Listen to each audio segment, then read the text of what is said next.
May 5th, 2016. Sam T. Jensen and Lonnie Wilkins went on the air for the final time. Their show, Throwback Thursday, was in its third season and the height of its popularity. The decision to walk away was not taken lightly. Sam and Lonnie spent over 20 minutes debating whether to return for a fourth season. In the end, it was decided Sam and Lonnie did all they could with the show, and it was time to hang up the headphones. I didn't want to leave. I was ready to do 5-10 more years, but Sam, he just wanted to do something else. Lonnie started his own radio show after leaving Throwback, called Way Back Wednesdays, where he played only surf rock music. Alright, it's a couple of minutes before we hang 10 here on Way Back Wednesday. I'm your host, Wet Lonnie Wilkins, and we'll be playing the best of the Beach Boys, The Ventures, and more, so wax your board and sit on back before we get wet and wild. It was an instant failure. Well, as it turns out, people don't really like surf rock that much, and if they do, they don't want to hear it for 4 hours straight. After Way Back Wednesdays, Lonnie returned to the only other thing he ever knew: ice road trucking. Some say it's dangerous, but honestly, as long as you know what you're doing... Whoa! Thought there was a pothole. Anyway, it's in my blood, really. My dad was an ice road trucker. His dad was an ice road trucker. His dad was a preacher, but he froze to death in an ice wagon, so... you get the picture. Long hours on the road has given Lonnie a lot of time to think about how he left things at the radio station. I don't have any regrets. We did a lot. We had a lot of fun. I do miss some of the guests that we had on the show, though. Get ready for this one. I saw pufferfish, seahorses, catfish, and sea urkels. I'm sorry, sea urkels? Yeah, dummy, those little nerdy fish that show up and knock things over. They're hilarious. They're also delicious.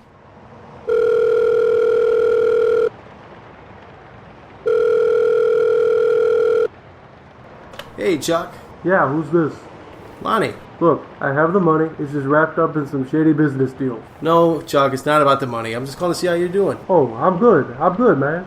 I just started a fruit cleanse. I'm eating nothing but kiwis, grapefruits, citronellas, and pineapples. Pineapples? Chuck, what are pineapples? Yeah, those spiky little SpongeBob houses. One time, Muggsy Bogues bet me $100 I couldn't slam dunk a pineapple over Shaq's head. What happened, Chuck? Well, I gripped it, and the sparks went right through my hand. I had to go to the ER. Do I ever think about Sam? Sometimes. Yesterday at a truck stop, this beefy 12-year-old dropped a pretzel in the mud and then he still ate it. I thought about Sam then. Lonnie and Sam haven't spoken since the last episode of Throwback Thursday. Rumors of a bit of feud swirled around the tri-state area. I heard they was fighting over some girl. I always thought they were fighting over the custody of a pygmy goat. I'm pretty sure those boys were fighting over the correct pronunciation of that steak sauce, A1. The truth, only known to Sam and Lonnie, was never made public. So before we got the show on air, I had bought this old Cadillac. It was black with a red interior, real slick. It was a great car. Sam suggested that we paint it up with the station logo to promote our show. I thought that was a good idea, so we did it. Sam was the primary driver of the car to the events and whatnot that we had, so I put him on the car registration when I went to the DMV when I renewed it. But I didn't think anything of it. Well, until after our last show, I was walking to the car and it was gone. I say, "Where's the caddy?" Sam says he traded it. I say, "For what?" A microphone. I traded the car for a microphone. The way I saw it, the car was as much mine as it was his, and I thought having a good microphone would be instrumental in our future careers. Lonnie did not think the same. I was pissed. I paid $3,000 of my own money for that car. I couldn't look him in the eye after that. I hope he still has that microphone, and he looks at it every day as a reminder of what a jerk he is for that. I traded the microphone for an Olive Garden pasta pass. I've since used the pass.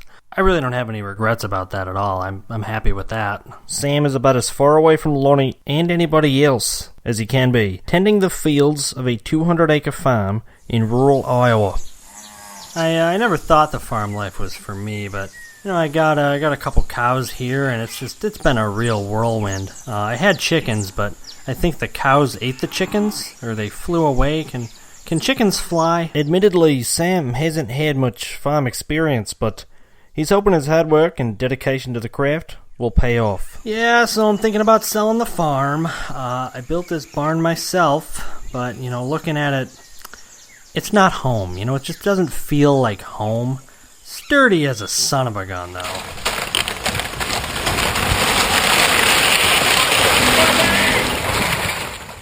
I don't have insurance. Despite the damaged shed and multiple deceased farm animals on the property, Sam thinks he found a buyer in former California Governor Arnold Schwarzenegger. This is going to be fantastic. I'll put the chicken coop over there, a hen house over there, a pig pen right over there, and I'll put the giant movie studio over there. And look, I even got the cowboy hat. They let me keep it from the movie when I played a Texas sheriff. Howdy, partner. The new sheriff is in town. I am the kindergarten coop. From the movie, Kindergarten Cop. From the movie I did. After the sale of the farm, Sam plans on traveling. After the sale of the farm, I plan on traveling. I'm not sure where yet. There's a big radio convention coming up in Ohio. That sounds kind of fun. Maybe I'll do that. Radio Ohio. Last year they had Ryan Seacrest and the guy who invented that boing sound effect. Well, this year they're having Casey Kasem's corpse on display, and I hope I can get a quick selfie with him. Sam and Lonnie have no idea that the other is going to the convention. They haven't spoken in nearly 3 years. They've only ever talked through mutual friends. So Sam calls me up and says, how's Lonnie? I said, how do I know? I don't talk to Lonnie Anderson. He says, no, Lonnie Wilkins. I say, hold on. Lonnie Anderson, didn't she pass on? He says, no. She's alive and well, just wrote a book. I say, I'll be damned. I should call her. He says, wait, don't hang up. I say, what? He says, tell her I said hello. So I did. Well, I last talked to Sam and Lonnie individually, brother, and I invited them out to New York City when I was at Madison Square Garden. And I wanted to have them come talk to me. And once they bumped into each other at Catering Man, it was something you could feel the tension. You could cut it with a knife, brother. When they left, Sam went to the White Castle. And that's when Lonnie ran into Sam at the White Castle. And then they ran into each other at the Popeyes. And then they ran into each other at Astamar. I went to a party at Jay Leno's house, and Lonnie asked me all about Sam, and I said, I haven't seen him since he traded my fedora for a 45 of Disco Duck. To prepare for the convention, Sam has decided to give his first TV interview since leaving Throwback Thursday, speaking to Piers Morgan about the Cadillac incident. You've always denied all this, despite the overwhelming evidence. Yeah, of course, I didn't want anybody to know that I stole my best friend's car. That's career suicide, Piers. Right, well, let me ask you this then. If it wasn't you, who else was it? Oh, I threw all sorts of people under the bus.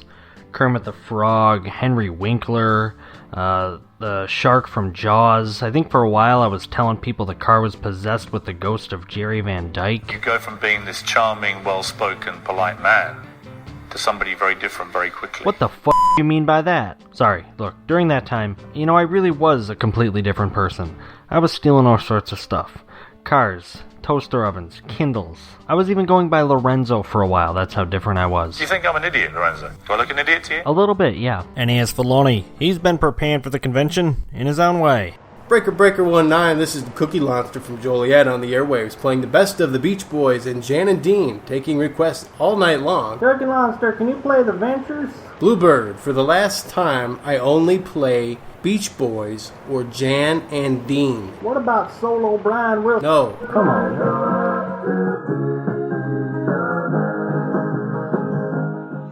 Well, here it is. This place really looked a lot smaller on my phone. Hey, man, how's it going? Nice seeing you. No, Lonnie isn't.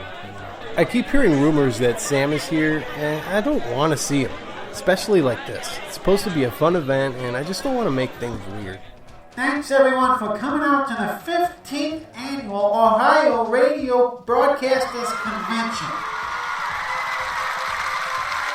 We've got quite a few DJs in the audience, and I see Dr. Detroit, who does the best of Motown on WDET. How you doing, Doc? How y'all doing? Yeah. Who else we got out there in the crowd? Oh, there's Trixie May. She's from Cleveland. She does the history of the rock on Sirius XM. And, what's this? Is that Sam T. Jensen? And over there, Lonnie Wilkins? Hey, Kelly, bring him up here. Bring those boys up, Sam.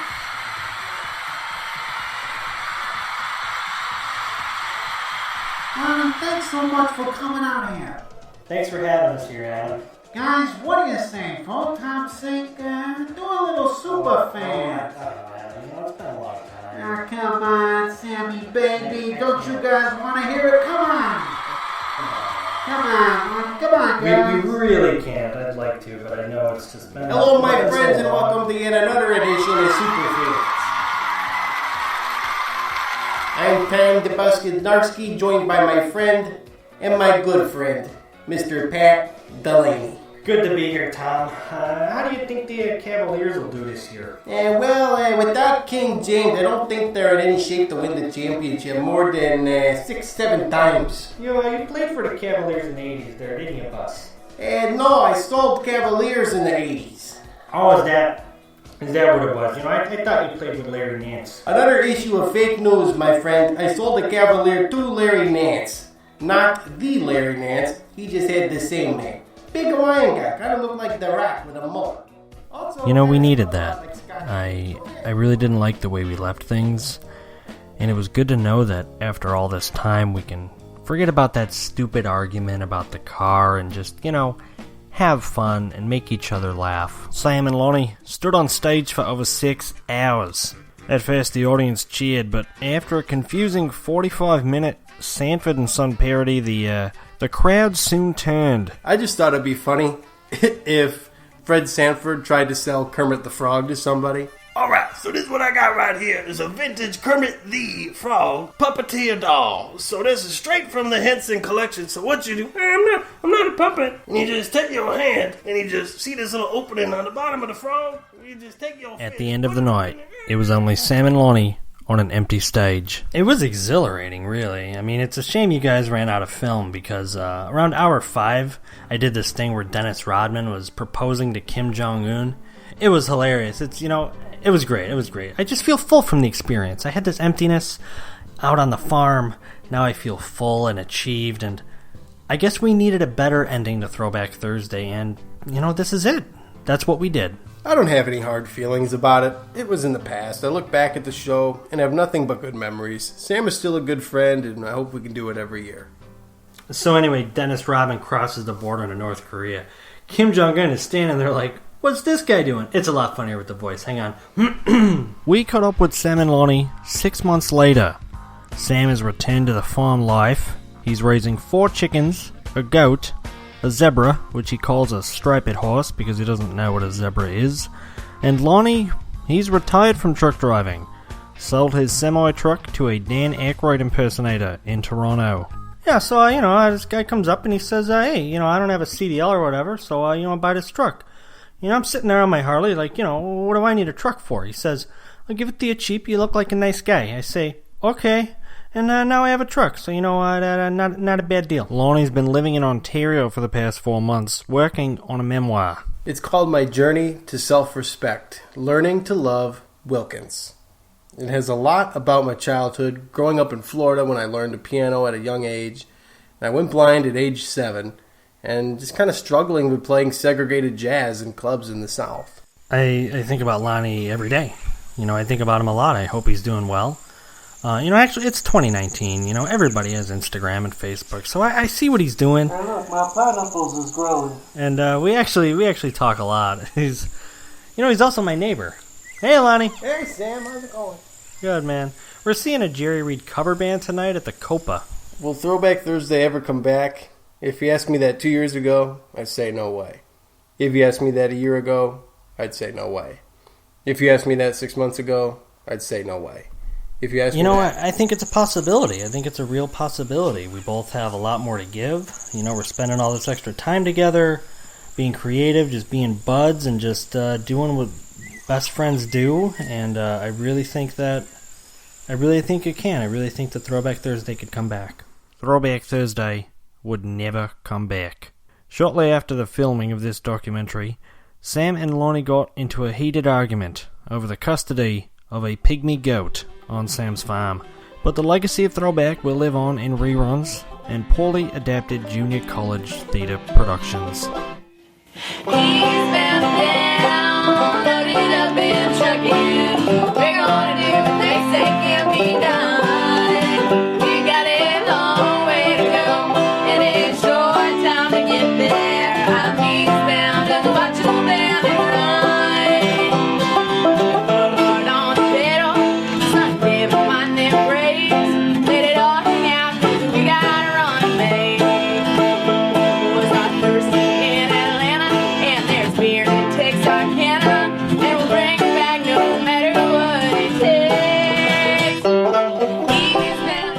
Radio Ohio. Last year they had Ryan Seacrest and the guy who invented the boing sound effect. Radio Ohio. Yeah. Radio Ohio. Last year they had Ryan Seacrest and the guy who invented the boing sound effect. What did he invent? All right. Radio Ohio. Last year they had Ryan Seacrest. Who else? One day when we're dead, we can release this on the lost tapes for $160. Radio Ohio. Last year they had Ryan Seacrest and that guy that invented the boing sound effect. You can't do it. I'm almost this. I'm going to get it the next time. All right. Radio Ohio. Last year they had Ryan Seacrest and the guy that invented that boing sound effect. Well, this year they're having Casey Kasem's corpse on display. I hope we can get a quick selfie. It said display. What did I say wrong? Display? What is it at?